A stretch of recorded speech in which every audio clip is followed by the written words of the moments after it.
revoilà dans ce tout autre numéro de Terre et Progrès, l'émission des filières agricoles produite par le FIRCA. Les arbres d'EVA sont cultivés en Côte d'Ivoire, principalement pour leur latex, qui est récolté pour la production de caoutchouc naturel. Le bois d'EVA, lui, n'est pas suffisamment valorisé, alors que d'importantes superficies arrivent en fin de vie économique. Pour pallier cette situation, il est proposé la transformation du bois d'EVA en bois d'œuvre et en bois d'énergie. Restez avec nous pour avoir tous les détails dans ce grand format de Terre et Progrès. Mais tout de suite, retrouvons l'actualité agricole du FIRCA dans AgroNews.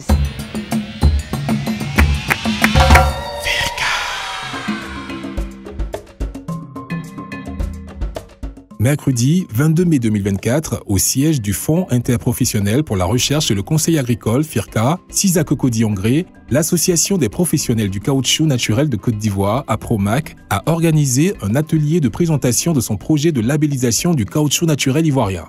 La Côte d'Ivoire devrait bientôt présenter une filière évéicole performante, compétitive et durable au service de tous les acteurs.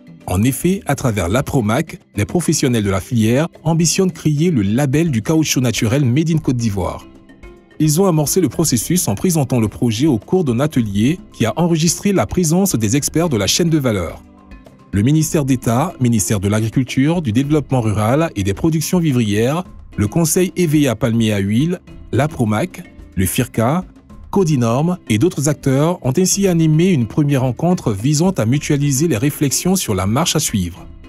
Le président de l'APROMAC, M. Charles-Emmanuel Yassé, a insisté sur la volonté de l'OIA en initiant ce projet d'améliorer de façon pérenne le revenu des producteurs, des usiniers et de l'ensemble des opérateurs économiques de la filière EVA. Cette labellisation vise à garantir une qualité irréprochable du caoutchouc naturel Made in Côte d'Ivoire, en mettant en avant les pratiques agricoles durables et responsables de nos producteurs. Elle permettra non seulement de renforcer notre compétitivité, mais aussi de répondre aux exigences croissantes des consommateurs et des industriels en matière de traçabilité et de durabilité. Le coordonnateur du projet, Dr Pierre Aka Animan, a annoncé qu'après 2 séances de travail, une offre technique et financière a été transmise à l'APROMAC. Elle comprend notamment la création d'une structure dédiée à la mise en œuvre et au suivi des activités de la norme et de la certification, de même que la création d'un conseil de surveillance indépendant en charge de superviser les activités de l'APROMAC afin d'assurer l'impartialité et la crédibilité de l'association. L'éviaculture en Côte d'Ivoire remonte au début des années 50. Classée premier producteur africain et 3e au plan mondial pour son caoutchouc, la Côte d'Ivoire ne produit pas que du latex dans ses plantations d'EVA, mais aussi des graines et surtout du bois d'EVA. Le FIRCA a diligenté une étude sur la valorisation du bois d'EVA en bois d'œuvre et en bois d'énergie. Le docteur Aoba Assandé, chercheur en technologie du bois, qui a travaillé sur ce sujet, nous donne quelques explications. Docteur Aoba, bonjour. Bonjour madame. Est-ce que vous pourriez vous présenter aux téléspectateurs? Mais bien sûr. Je suis docteur Aoba, chercheur en technologie du bois au CNRA et présentement responsable du département agroécologie et foresterie. Quel est l'objectif premier de la formulation du projet valorisation du bois d'EVA en bois d'œuvre et bois d'énergie? L'objectif premier de ce projet est de contribuer à la promotion de la valorisation du bois d'EVA en fin de cycle de vie et de manière spécifique cerner l'environnement technique, économique et législatif de la transformation du bois d'EVA en Côte d'Ivoire.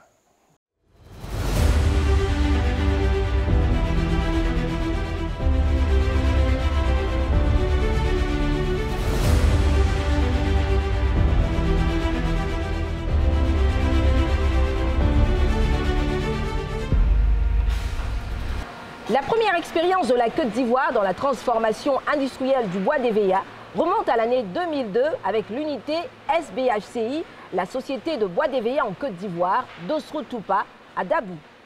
Certains industriels se sont lancés dans la transformation en bois d'œuvre et en combustible. Monsieur Miesson Adjé-Vincent, responsable de production, nous explique tout le processus. Nous prenons des bions, pas des billes. Donc du bois d'EVA et c'est des bois qui sont en fin de vie.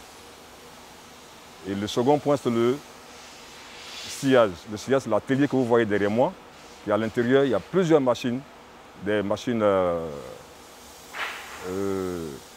techniques et d'autres manuels. On appelle les scies de tête pour faire le sciage de bois. Et après ce point, nous passons aussi au calibrage où on doit découper pour voir ce qu'on a sur le volume de bois qu'on a scié. Et quand cela est fait, nous passons aussi au trempage, traitement chimique. Et ce volet est fait pour éliminer les bêtes qui vont approcher le bois. Et c'est deux parcours. Une fois que c'est fait, on doit maintenant passer au séchage dans les cellules que vous voyez sur ma gauche. C'est maintenant que j'ai le bois qui doit travailler avec. Alors, je fais des palettes, je fais des caisses, je fais des supports, et je fais aussi des brosses, des balais et des manches, des pelles et des pioches. Nous avons l'usine Geng Fan Group qui est installée à Grand Bérébi, qui produit des débités sous forme de petits chevrons qui sont prioritairement exportés en Chine pour entrer dans la confection de supports de meubles. Le bois d'EVA peut être valorisé en bois d'œuvre, pouvant servir de planche de construction à la fabrication de mobilier et divers autres articles en bois. Nous avons parlé tout à l'heure des palettes qui sont produites. Ces palettes produites-là sont vendues sur le territoire national. Les manches de balais, les manches d'outils, les brosses sont vendues. On les voit dans les supermarchés, mais on ne sait pas que ça s'est produit en Côte d'Ivoire. Donc tout ça, c'est produit en Côte d'Ivoire.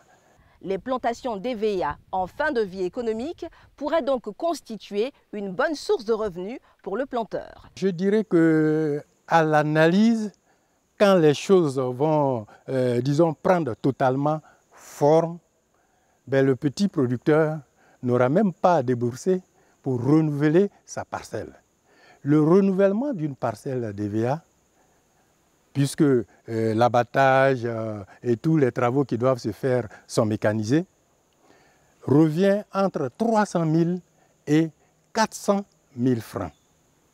Donc l'opérateur intéressé qui vient avec ses machines pour enlever les vieux troncs d'EVA qui ont atteint plus de 30-35 ans, ben, il les enlève et les vend et donc remet la parcelle aux mains du petit producteur qui, à l'analyse, n'a pratiquement rien à débourser. Donc on met sa parcelle au propre et lui, il ne fera que replanter. C'est-à-dire le dessouchage est fait, l'endainage est fait et le sous-solage est fait. Donc le petit planteur aura à simplement replanter. Et je dirais même qu'il a un plus, parce que dès lors que je sais que ma plantation a déjà 35 ans ou même 40 ans, qu'elle va passer à l'abattage, tout ce que les planteurs font, c'est la saigner à mort. Donc il va saigner à mort, engranger beaucoup, je dirais beaucoup d'argent, et ensuite ce bois-là, ces arbres, sont achetés à 300 000. Donc, s'il n'a rien dans la poche, il n'a rien enlevé de sa poche pour renouveler, je dirais, sa parcelle. Et ça, quand les choses seront bien stabilisées, c'est comme ça que ça va se passer. Une fois transformé en biomasse, le bois d'EVA peut être également utilisé comme source de combustible pour produire de la chaleur et de l'énergie. L'action majeure du planteur, quand il plante son EVA, le but c'est le latex. Mais après le latex, il faut dire qu'on peut avoir encore une autre valeur qui consiste à vendre les bois que nous utilisons pour produire ces chips-là. Voilà. Donc ça donne plus de valeur à la filière, en tout cas la filière d'EVA. Oh, les chips, c'est d'abord la biomasse. C'est des particules de bois d'EVA qui sont concassées par l'aide d'une broyeuse. Voilà. Ça a des fins énergétiques. Voilà. C'est pour alimenter les chaudières. Normalement, pour produire du charbon de bois d'EVA, nous avons un certain processus qu'il faut observer. D'abord, le bois peut être abattu pour des raisons d'urbanisation ou soit de remplacement de cultures à la demande du planteur propriétaire terrien. Donc, quand nous sommes dans ce cas de figure-là, nous approchons le propriétaire de terre pour lui demander si c'était possible d'avoir ces bois d'EVA non encore abattus pour exploitation. C'est là que nous entendons sur un certain critère ou un certain montant, une certaine condition. Et après, nous faisons l'abattage pour produire maintenant le charbon de bois d'EVA. Aujourd'hui, le bois d'EVA est la source presque exclusive de combustible de plusieurs activités économiques. C'est une ressource abondante, relativement disponible, bon marché par rapport à d'autres combustibles. L'intérêt de la valorisation du bois d'EVA réside dans le fait qu'il procure des ressources complémentaires pour les producteurs d'EVA en fin de vie économique, mais il est aussi source de création de multiples emplois. Terre et Progrès, c'est fini pour aujourd'hui. Je vous laisse en compagnie de Firkana pour la rubrique « Le saviez-vous ». Vous pouvez revoir cette émission sur nos différents réseaux sociaux en tapant « Le Firka », le tout attaché. À très vite pour un autre numéro de Terre et Progrès.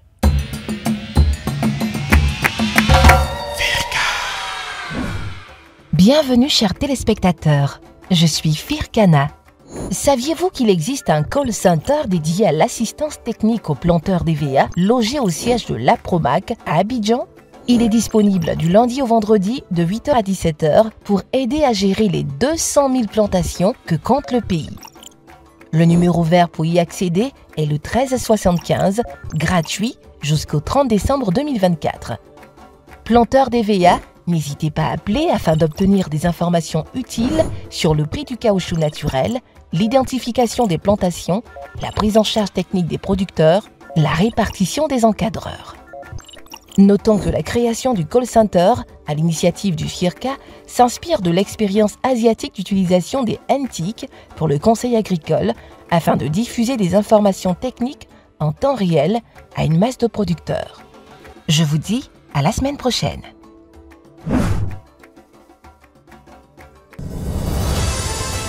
FIRCA, investir pour le futur, anticiper, innover. FIRCA.